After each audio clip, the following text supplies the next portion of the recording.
অন্তর্বর্তীকালীন সরকার আমরা যদি কোনো অভিযোগ করি এটাকে ওনারা ব্যক্তিগতভাবে নেয়, ব্যক্তিগতভাবে নিয়ে কোন কোন ক্ষেত্রে কৌশলে তারা প্রতিশোধ গ্রহণ করার চেষ্টা করে। কিন্তু প্রকারান্তরে কি হচ্ছে? প্রকারান্তরে হচ্ছে আজকে ধর্ষণের পরিমাণ বেড়ে গেছে। আজকে নারীরা নিরাপদ নয়। আজকে আপনার মেয়েকে স্কুলে পাঠিয়ে তার প্রত্যাবর্তন কিভাবে হবে? সে ক্ষতবিক্ষত হয়ে বাসায় ফিরবে, স্বাভাবিকভাবে বাসায় ফিরবে, তার কোনো নিরাপত্তা নেই। বন্ধুরা আমার, আসিয়ার জন্য সমস্ত আইনি দায়িত্ব নিয়েছেন বিএনপির ভারপ্রাপ্ত চেয়ারম্যান জনাব তারেক রহমান। তিনি দ্রুত গতিতে বিএনপির নারী নেত্রীদেরকে তার বাসায় পাঠিয়েছেন, হাসপাতালে পাঠিয়েছেন, ঢাকায় তো না, হাসপাতালে পাঠিয়েছেন। বেগম সেলিমা রহমান, আফরোজা আব্বাস সবাই ছুটে গিয়েছে এবং তার আইনি দায়িত্ব নিয়েছেন স্বয়ং ভারপ্রাপ্ত চেয়ারম্যান।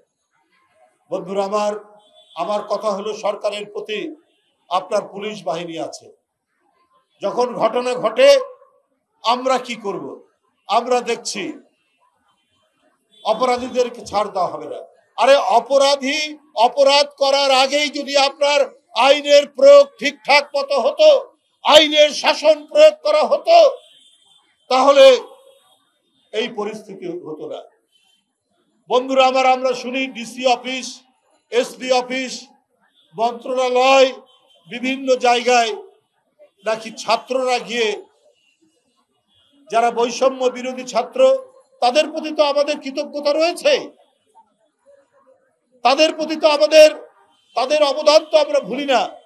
কিন্তু তারা যদি ডিসি কে নির্দেশ করে, তারা যদি এসপি কে নির্দেশ করে, তারা যদি ডিসি এসপির ঘরে বসে থাকে, তাহলে আপনি আইন প্রয়োগ হবে কি করে? আরে ডিসি এসপি অন্যায় করলে আপনি ক্যাম্পাসে তার প্রতিবাদ করুন। আপনার জায়গা ক্যাম্পাস, আপনার হাতে বই থাকবে। আপনি শিক্ষা ব্যবস্থাকে আরো কিভাবে মজবুত করা যায়, আরো কিভাবে আমাদের শিক্ষার মেরুদণ্ডকে মজবুত করা যায়, আমি বৈষম্য বিরোধী ছাত্রদেরকে অনুরোধ করব, আপনারা ক্যাম্পাসে প্রতিবাদ গড়ে তুলুন, যেভাবে আপনারা কোটা আন্দোলন গড়ে তুলেছিলেন শেখ হাসিনার বিরুদ্ধে। আপনার কাজ না এসপির রুমে গিয়ে সেইখানে গিয়ে তাদেরকে তদারকি করা, আপনার কাজ না ডিসির রুমে গিয়ে তদারকি করা, আপনাদের কাজ না বিভিন্ন মন্ত্রণালয়ে গিয়ে সেইখানে তদারকি করা। তাহলে একটা কথা আছে না, বন্যেরা বড় সুন্দর, এই শিশুরা মাতৃ করে।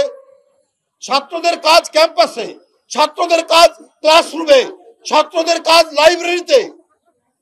আপনারা এক বিশাল আন্দোলনের মধ্যে দিয়ে জমি কাঁপানো, ভূমি কাঁপানো, মৃত্তিকা কাঁপানো আন্দোলন আপনারা তৈরি করেছেন। কিসের জন্য?